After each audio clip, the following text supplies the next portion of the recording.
The royal family was often dubbed by the late Duke of Edinburgh as the firm, a well-oiled machine with many multiple and moving parts and a very traditional family-run institution. Supporting the firm are a collection of some of the best, the ultimate professionals. We're very fortunate now to be joined by one of the best, Peta Harverson, former Communications Secretary to the then Prince of Wales and the Duchess of Cornwall between 2004 and 2013. That's a big stint.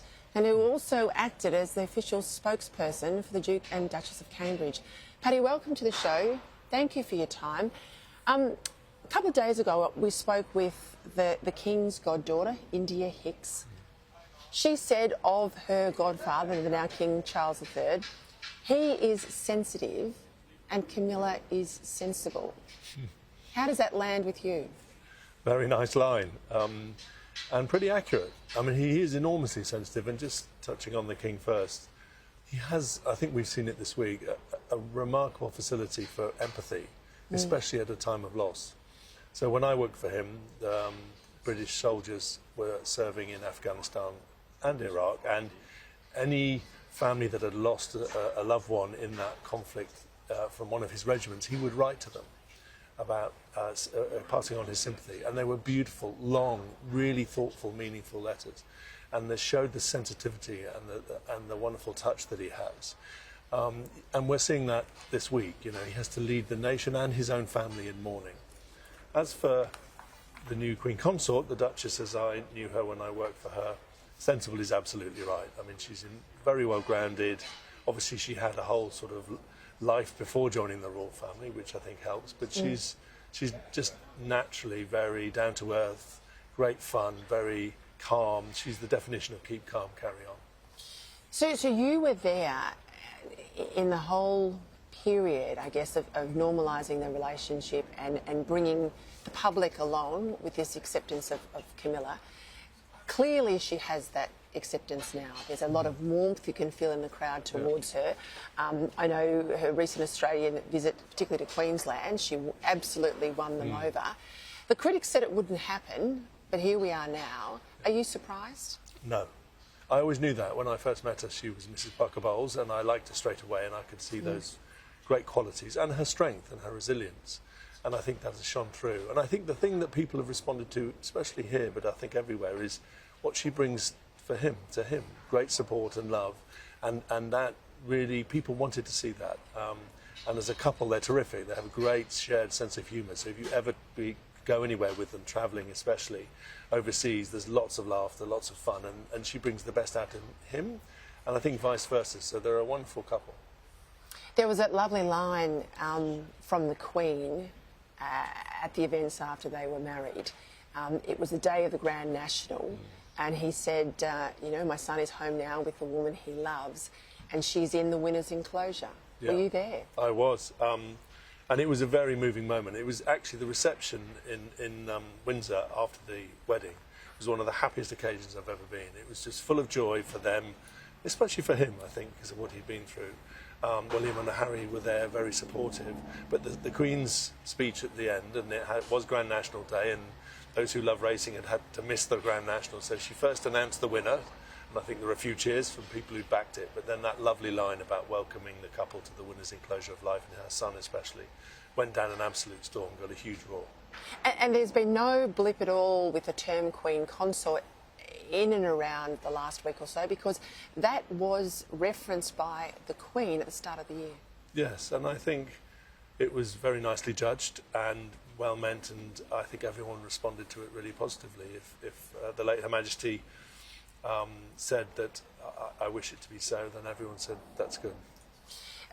The PR professional in me looks at the way these things are managed. I mean, even Paddington Bear, that was by no accident that the use of Her Majesty and Paddington Bear at the Platinum will now engender her image to a generation of children who will remember that moment and that story for the next 70 or 80 years. Yeah, I mean, and that was one of her great qualities, was just a natural touch of just the smallest things that would just become emblematic and say everything you needed to know about her in a way. I've heard so many times this week that story of the other great sort of filmed moment during the Olympics when James Bond, came to see her at the palace, and all the way through to the last minute, the people making that film, that recording, had thought it would be an actress. Until the palace said no, Her Majesty would like to do it herself, and I think that is just perfect.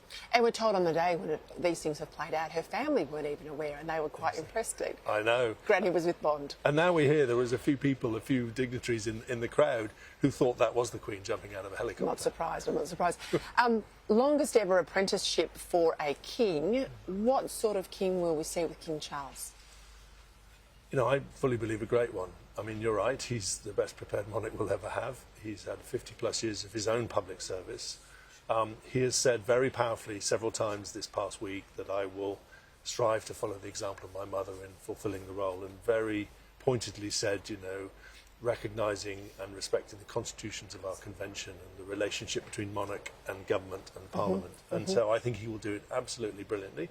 He will bring his own personality to it, of course, and we saw in that first few days when the car stopped outside Buckingham Palace behind us, and he and the Queen Consort got out to talk to the crowds, and someone embraced him with a kiss.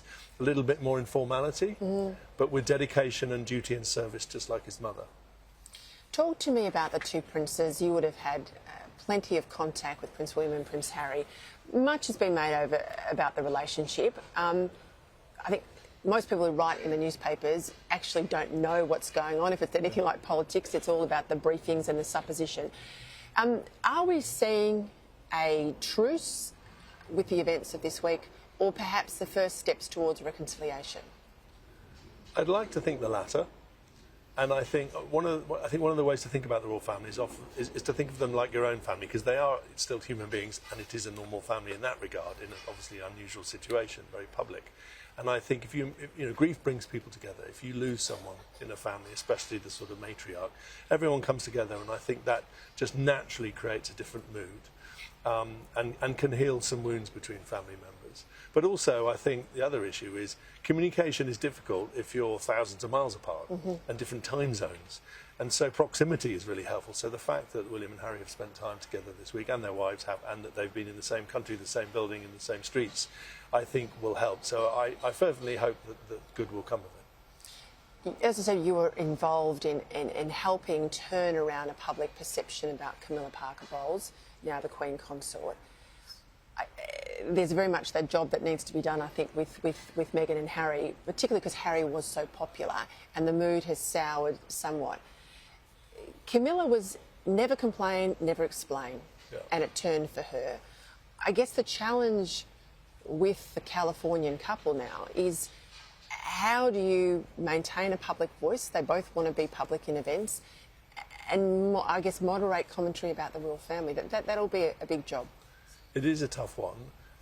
I've always thought since they left that it is achievable to be happy and members of the royal family, the family part rather than the institutional part, and live wherever you want and have your own life.